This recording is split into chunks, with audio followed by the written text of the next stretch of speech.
आपका स्वागत करता हूं। तो आज हम शुरुआत करने वाले हैं क्लास 10th की मैथ, जिसमें हम पहली प्रश्नावली आज पढ़ेंगे। जिसमें आपका पहला सवाल जो दे रखा है वो पहला सवाल है, निम्नलिखित संख्याओं को अभाज्य गुणनखंड के गुणनफल के रूप में लिखिए। जिसमें आपका पहला सवाल दे रखा है, पहला सवाल जो है वो दे रखी है संख्या 140, जिसके अपने को क्या करने हैं, अभाज्य गुणनखंड करने हैं। तो अभाज्य गुणनखंड देखो क्या होते हैं, 140 की क्या करने हैं आपको, अभाज्य गुणनखंड। तो आपको पता क्या होना चाहिए इसके लिए आपको पता होना चाहिए अभाज्य संख्याओं का, कि अभाज्य संख्याएं कौन सी होती हैं, अभाज्य संख्याएं। तो अभाज्य संख्याएं आपको पता होना चाहिए, 2 है, 3 है, 5 है ना, आपकी 7 है, ये क्या होती है अभाज्य संख्याएं। तो 2, 3, 5, 7 है ना, 11, 13, 17, 19 है ना, ये आगे ऐसे ही चलती रहेंगी। तो सबसे छोटी अभाज्य संख्या कौन सी होती है, तो वो है आपकी 2। यहाँ पर 2 आपकी सबसे छोटी अभाज्य संख्या है। तो आपको शुरुआत में किसका भाग देना है, 2 का भाग। तो 2 का भाग यहाँ पर देंगे तो कितना हो जाएगा, ये 70 हो जाएगा है ना। फिर 2 का देंगे तो कितना हो जाएगा, 35। अब 2 का जाएगा नहीं तो किसका भाग देंगे, यहाँ पर सीधा ही 5 का भाग, 5 7 35। किसका देंगे अभी, 7 का, तो 7 एकम 7। ये आपकी क्या हुई, अभाज्य गुणनखंड आपके हो गए हैं है ना। किस रूप में लिखना है इसको अपने को, अभाज्य गुणनफल के रूप में। तो यहाँ पर अपन लिखेंगे 140 के अभाज्य गुणनखंड है ना।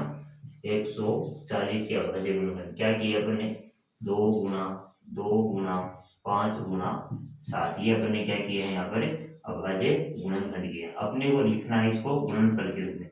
तो यहाँ आप लिख दीजिए गुणनफल, गुणनफल। तो देखो 2 की घात कितनी है यहाँ पर, तो 2 की घात 2, 5 की घात कितनी है यहाँ पर, तो 5 की घात 1, और 7 की घात कितनी है 1। तो ये क्या है आपका आंसर है।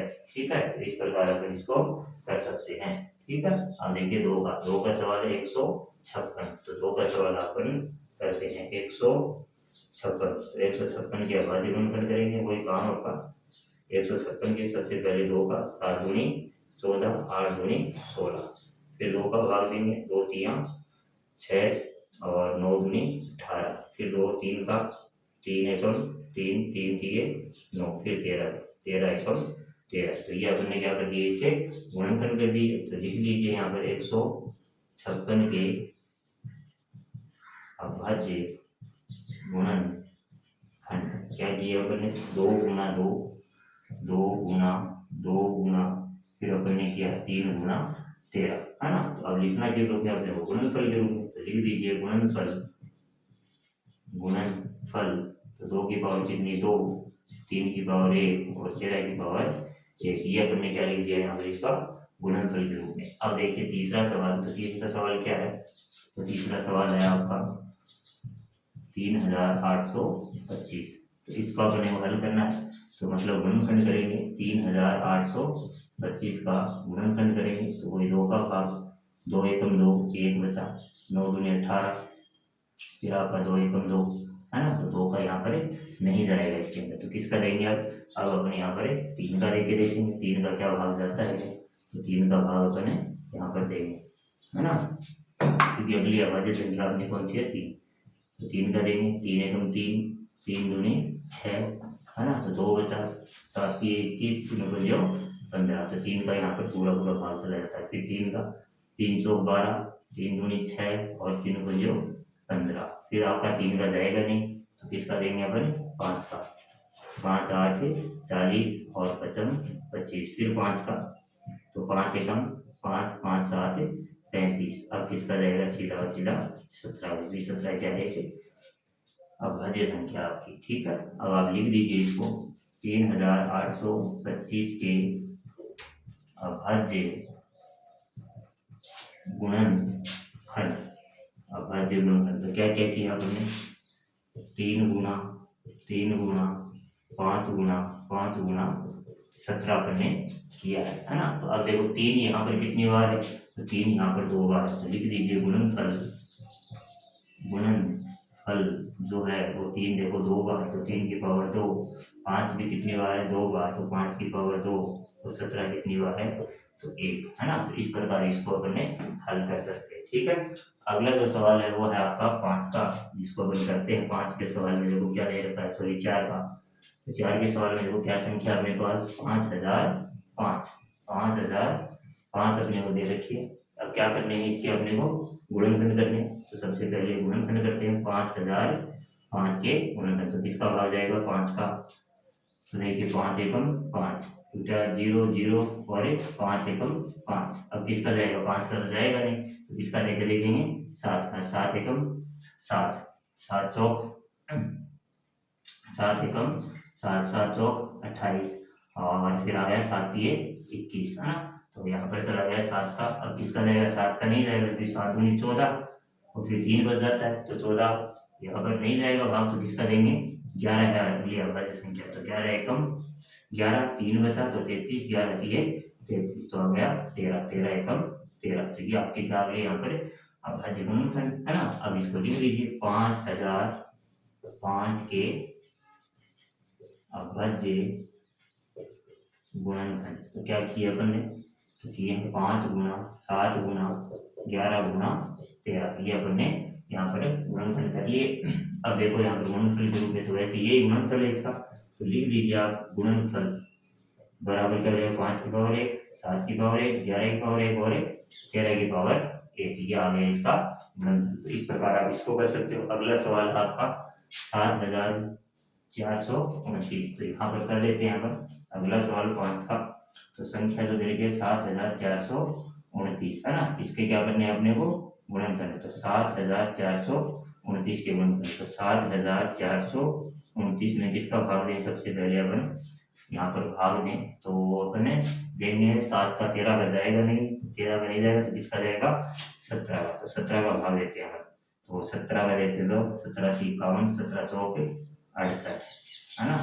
कितना बचा यहाँ पर, तो 6 बच गया, और ये 2 उतारे अपने, 17 × 51, 17 × 51 कर देते हैं यहाँ पर। तो यहाँ पर बचा अपने पास 1 और ये बचा 1, और अब 17 को अपन गुना कर देते हैं 7 7 7 से कर दे, तो 7 7 49 4 119, ठीक है 7 बाहर चला गया, है ना। तो 119 आ गया, 0 बच गया अपने पास। तो कितना आया 437 आया अपने पास। किसका भाग दिया अपने 17 का। अब किसका देंगे अगला, अगला अपने अगली अभाज्य संख्या कौन है अपने पास 19 है, तो 19 का भाग देंगे, क्योंकि 17 का जाएगा नहीं, है ना। तो 437 में अपने को भाग देना है, 437 में अपने को भाग देना 19 का। तो 19 दूनी 38, बचा अपने पास यहाँ पर 5, है ना, और 19 57, तो अपने पास क्या आया यहाँ पर 23 आया। तो 23 आप यहाँ लिख दीजिए, और 23 क्या खुद ही एक अभाज्य संख्या है। अब इसको अपने को किस रूप में लिखना है, गुणनफल के रूप में, है ना। तो गुणनफल के रूप में लिख देते हैं। तो क्या है अपने पास 7429 के अभाज्य गुणनखंड, है ना। तो गुणनखंड क्या किया अपन ने 17 गुना 19 गुना 23, तो ये क्या है इसका गुणनफल भी है। तो आप गुणनफल के रूप में इस प्रकार आपका पहला सवाल कर सकते हैं। एक बार दोबारा रिपीट कर देता हूँ। देखो क्या था सवाल, निम्नलिखित संख्याओं के अभाज्य गुणनखंड के क्या करना है आपको गुणनफल के रूप में क्या करना है, इसको व्यक्त करना है ना। तो अपने पास संख्या क्या थी 140, 140 में अपने क्या करना है अभाज्य गुणनखंड करने। अभाज्य गुणनखंड किया अपन ने, तो आपको 17 आया, 35 आया, 7 आया, 1 आया, तो अभाज्य गुणनखंड ये हो गए। फिर अपने लिखे 140 के अभाज्य गुणनखंड अपने लिखे, फिर गुणनफल करो, फिर 2 की पावर 2, फिर 2 2 बार है, और 5 एक बार है, 7 एक बार है, तो अपने इस प्रकार यहाँ पर आंसर निकाल दिया। फिर दूसरा सवाल था 156, यहाँ पर इस प्रकार आपने गुणनखंड कर लिए, है ना। गुणनखंड करने के बाद 156 के क्या लिखे गुणनखंड लिख लिए, तो ये अपने गुणनखंड हो गए। अब 2 कितनी बार था, तो 2 बार, तो 1 और 2, 2 की पावर 2 कर दी। 3 कितनी बार है, 1 बार, 3 की पावर 1 कर दी, और 13 की पावर 1 कर दी। इस प्रकार आपका दूसरा सवाल होता है। तीसरा देखिए, तो तीसरे का आपने क्या किया अभाज्य गुणनखंड कर लिया। यहाँ पर अभाज्य गुणनखंड करने के बाद अपने क्या किया, इसको लिख दिया कि अभाज्य गुणनखंड आपके पास ये है। तो यहाँ पर 3 कितनी बार था, तो 3 2 बार था, तो 3 की पावर 2 आ गई। 5 कितनी बार था, 2 बार था, तो 5 की पावर 2 आ गई। 17 कितनी बार था, 1 था, तो 17 की पावर 1 आ गई यहाँ पर, है ना। और 4 का जो सवाल था उसमें 5005 दे रखा था, इसमें क्या किया अपन ने 5005 का क्या किया गुणनखंड कर लिए। गुणनखंड करने के बाद अपन ने क्या लिख दिया अभाज्य गुणनखंड के रूप में। अब इसमें कोई भी संख्या यहाँ पर 2 बार रिपीट नहीं हो रही है, तो जैसी थी वैसी वैसी अपन ने यहाँ पर लिख दी, है ना। अब आपका 5 का जो सवाल था, तो 5 का सवाल ये था, जो संख्या की 7429 दे रखी थी। 7429 में सबसे पहली संख्या यानी अभाज्य संख्या कौन सी है, 17 का भाग यहाँ पर जा रहा है, तो अपने 17 का भाग दिया, फिर 19 का भाग दिया, फिर 23 का भाग दिया। ये क्या है यहाँ पर, इसी के गुणनखंड हो गए, 17, 19 और 23। ये सारी सारी क्या है, अभाज्य संख्या है। तो इस प्रकार आपका पहला सवाल क्या होता है, समाप्त होता है। अब देखिए इसका दूसरा सवाल। दूसरा सवाल क्या दे, तो चलो देखो अब आपका है 2 का सवाल, जिसमें क्या पूछ रखा है, 2 का सवाल है, इसमें पूछा पूर्णांकों के निम्न युग्म को एचसीएफ और क्या ज्ञात करना है आपको, एलसीएम ज्ञात करना है। और क्या करनी है आपको, सत्यता की जांच भी करनी है आपको, है ना। सत्यता की जांच करनी है, वो आपको एक सूत्र दे रखा है कि दो संख्याओं का जो गुणनफल है वो किसके बराबर है, यहाँ पर एचसीएफ और एलसीएम की क्या होना चाहिए, बराबर। जो भी आपको सवाल के अंदर दो संख्याएं दे रखी है, जैसे देखो ये संख्याएं दे रखी है 26 और 51, इनका जो भी एचसीएफ आएगा या फिर एलसीएम, मतलब एचसीएफ जिसको अपन क्या कहते हैं, महत्तम समापवर्ती, और एलसीएम जिसको अपन क्या कहते हैं, लेसर मतलब लघुत्तम समापवर्ती, है ना। जो भी आएगा वो दोनों क्या होंगे, आपस में बराबर होंगे। ये आपको क्या करना है, यहाँ पर सत्यता की जांच के द्वारा सिद्ध भी करना है। तो देखिए अब आपका 26 है ना, 26 की क्या करेंगे, यहाँ पर गुणनखंड करेंगे, तो 2 का भाग देंगे तो 13, और 13 एकम 13, तो ये आपके क्या हो गए 26 के अभाज्य गुणनखंड। अब अपन क्या करेंगे, 91 की निकालेंगे। तो 91 में देखो 2 का तो जाएगा नहीं, क्योंकि एक है लास्ट के अंदर, 3 का भी नहीं जाएगा, तो किसका जाएगा, 5 का भी नहीं जाएगा। तो अपनी अभाज्य संख्या कौन सी अगली, 7, तो 7 एकम 7, 7 दिए 21, है ना। तो 13 का 13 एकम 13। अब देखो लिखना कैसे, क्योंकि अपने को क्या निकालना है, एचसीएफ और एलसीएम निकालना है। तो अपन लिखेंगे कैसे इसको, तो लिखेंगे 26 के अभाज्य गुणनखंड। तो 26 के अभाज्य गुणनखंड देखो क्या किया आपने, 2 की पावर 1 गुणा 13 की पावर 1, ये क्या कर दिया अपने यहाँ पर लिख दिया इसको, है ना। ऐसे ही क्या लिख लेंगे अपन, दूसरी संख्या जो है वो क्या दे रखी है आपको, 91। तो 91 के अभाज्य गुणनखंड, है ना। तो क्या किया अपन ने, 7 और 1 आया अपने पास, तो 7 की पावर 1 और 13 की पावर 1, है ना। अब ज्ञात करना है, वो लिख दीजिए। तो क्या ज्ञात करना है आपको, एक तो एचसीएफ मतलब मैथ से निकालना है आपको, है ना। तो अब देखो मैथ से ज्ञात करने के लिए आपको कौन सी घात लेनी है, आपको निम्नतम घात लेनी है।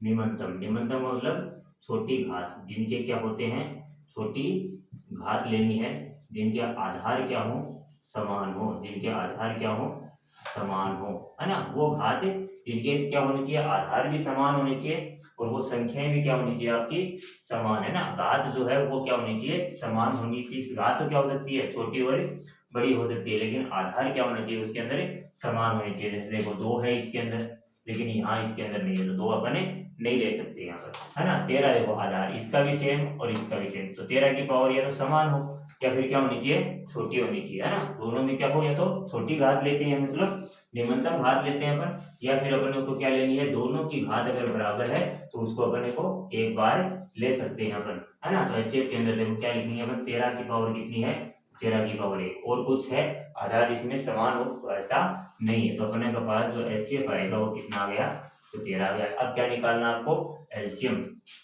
एलसीएम एलसीएम को क्या कहते हैं अपन, लेसर, है ना। लेसर मतलब लघुत्तम समापवर्ती। इसमें अपन कौन सी घातें लेते हैं, तो इसमें आपको याद रखना है अधिकतम घात, अधिकतम घात, है ना। अधिकतम घात, ये नियम ध्यान में रखना, अधिकतम घात, है ना। इसमें आधार समान होता है तो उसकी भी अधिकतम घात लेते हैं। अगर जिसकी है ही नहीं किसी के अंदर, है ना, कोई संख्या है ही नहीं, उसकी भी क्या लेते हैं अपन, अधिकतम ही घात लेते हैं। मतलब जिसमें है ही नहीं, जैसे इसमें 2 की पावर कितनी है, 1, है ना, 1 है, लेकिन इसमें है ही नहीं, तो इसमें कितनी है, 2 की पावर कितनी है, इसके लिए 0 है, तो इसमें 0 है, तो अधिकतम कितनी हो गई, 1, तो ये ले लेंगे अपन, है ना। तो यहाँ पर देखो 2 की पावर 1 लेंगे, फिर देखो यहाँ पर 13 13 दोनों के अंदर है, तो 13 अपन को लेना ही लेना है। फिर 7 इसमें है, लेकिन इसमें है ही नहीं, तो कौन सी लेंगे, 7 की पावर 1 लेंगे। इनको क्या करना है, आपको गुणा करना है। तो 7 में कितना हो गया, 14, 14 को गुणा करेंगे 13 से, कितना आ जाएगा, तो गुणा करके देख लीजिए, 14 को आगे 13 से 312, 1 3 एवं 3 और 1 4, फिर आ गए 4 और फिर 1, कितना आ गया ये 2 8 1, तो कितना आया आंसर 182। तो एलसीएम कितना आ गया आपके पास 182। अब अपने को क्या करनी है, इसकी उत्तर की जांच करनी है ना, सत्य की जांच। तो जांच करते हैं, देखो जांच के लिए अपने पास उत्तर दे रखा है, दो संख्याओं का दो संख्याओं का, है ना,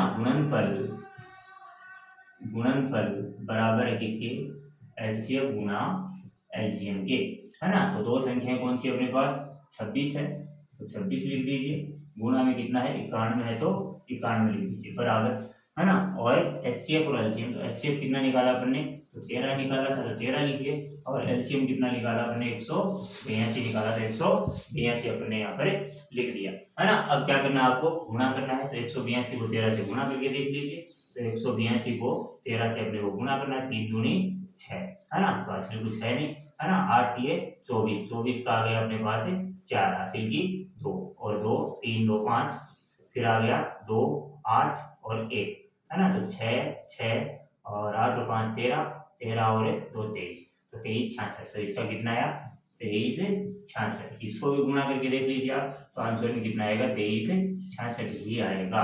तो ये आपके पास अगर दोनों बराबर आ जाते हैं तो आपने जो एचसीएफ और एलसीएम जो निकाला था, एचसीएफ और एलसीएम जो निकाला था वो आपका क्या है, यहाँ तक सही है, ठीक है। अब इसी प्रकार का आपका दूसरा सवाल है, वो दूसरा सवाल क्या है, अपन लिखते हैं संख्या अपनी 510 और 92 है, 510 और 92, तो दूसरा सवाल देखिए, संख्या दे रखी है 510 और 92, मतलब 92, है ना। वही काम करना है, क्या करना है अपने को, अभाज्य गुणनखंड करने हैं पहले, तो 510 के क्या करेंगे अपने, अभाज्य गुणनखंड, फिर देखो 2 2 का देंगे, 2 दूनी 4, 5 दूनी 10, और यहाँ पर कितना आ गया, सॉरी 2 दूनी 4, है ना, और 5 दूनी 10 और 5 दूनी 10, अब 2 का जाएगा नहीं तो किसका देंगे अपन, 3 का, तो 3 का लेके देखते हैं, 3 8 24, 3 पंजो 15, है ना। अब 3 का 3 दूनी 6 नहीं जाएगा तो किसका देंगे, 5 का, तो 5 एकम 5, 5 7 35, तो कितना आ गया 17, 17 एकम 17, तो ये आपके पास यहाँ पर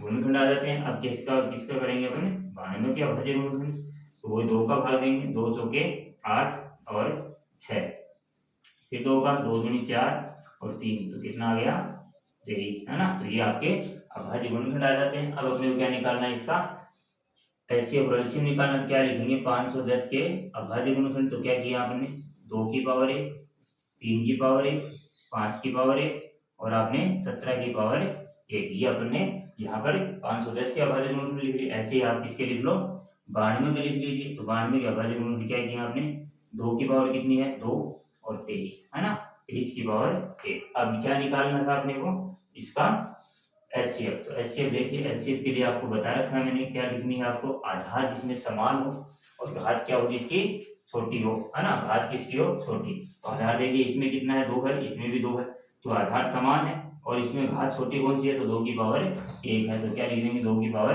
1। और देखिए 3 यहाँ पे है, इसमें नहीं है तो छोड़ दीजिए, यहाँ 5 है, इसमें नहीं है छोड़ दीजिए, यहाँ 17 है, इसमें नहीं है छोड़ दीजिए, है ना, और यहाँ 23 है, छोड़ दीजिए, क्योंकि ऊपर वाले में नहीं है आपके पास। तो अब क्या करेंगे अपन, इसको एचसीएफ जो है वो कितना आ जाएगा, यहाँ पर इसको मिटाकर मैं लिख देता हूँ, एचसीएफ जो है वो कितना आ गया इसका, 2 आ गया आपके पास, ठीक है। अब क्या निकालना है, इसका एलसीएम निकालना है, तो एलसीएम निकाल लीजिए। तो एलसीएम में देखो आधार समान है, उसमें बड़ी घात देख लीजिए, तो आधार समान है उसमें बड़ी घात कौन सी है, 2 की पावर 2 है, 3 इसमें है लेकिन इसमें नहीं है, तो ये भी अपने को लेनी है क्योंकि बड़ी घात है ये भी, है ना, और 5 इसमें है तो ये भी आपको लेनी है, फिर 17 भी है, और फिर आपकी 23 भी है। इन सारों को क्या कर दो बेटा, गुणा कर दो आप। अब गुणा करोगे तो देखो 2 दूनी 4 हो जाएगा, 3 पंजो 15 हो जाएगा, 17 हो जाएगा और 23 हो जाएगा। इन सारों को गुणा करके देख लीजिए क्या आएगा उत्तर, तो उत्तर में आएगा आपका 23,460, गुणा करके आप देखोगे तो उत्तर आएगा 23,460, गुणा करके आप देख सकते हो इसको, ठीक है।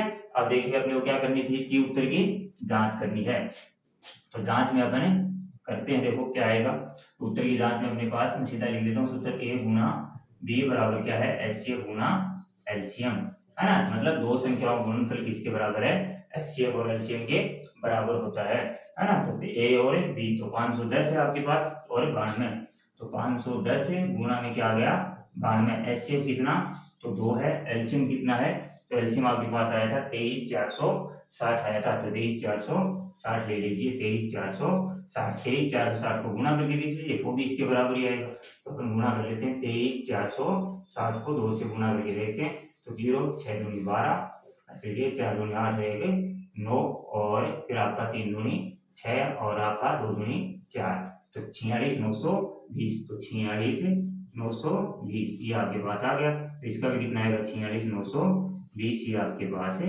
आएगा। तो 46,920 आपके पास है ये। चलो देखते हैं यहाँ पे इसका तीसरा सवाल। तो तीसरे में क्या दे रखी है आपको, संख्या 336 और 54 आपको दे रखी है। तो देखिए अब 336 की क्या करेंगे, अपन गुणनखंड करेंगे। तो 2 का भाग देंगे पहले, तो 2 एक 2, 1 बचा, तो 6 दूनी 12, 1 बचा 8, तो 168 है। फिर 2 का भाग, 8 दूनी 16, 4, फिर 2 का भाग, 2 चौके 8 है ना, तो फिर 2, फिर 2 का भाग, 2 दूनी 4 और फिर 2 एकम 2। अब किसका 2 का जाएगा नहीं, तो 3 3 7 21 7 है आपके पास, 7 एकम 7। तो ये अपन ने क्या कर दिया, इसके गुणनखंड कर दिए। अब आपके पास क्या है 54, तो 54 की भी क्या करने है आपको गुणनखंड कर लेने।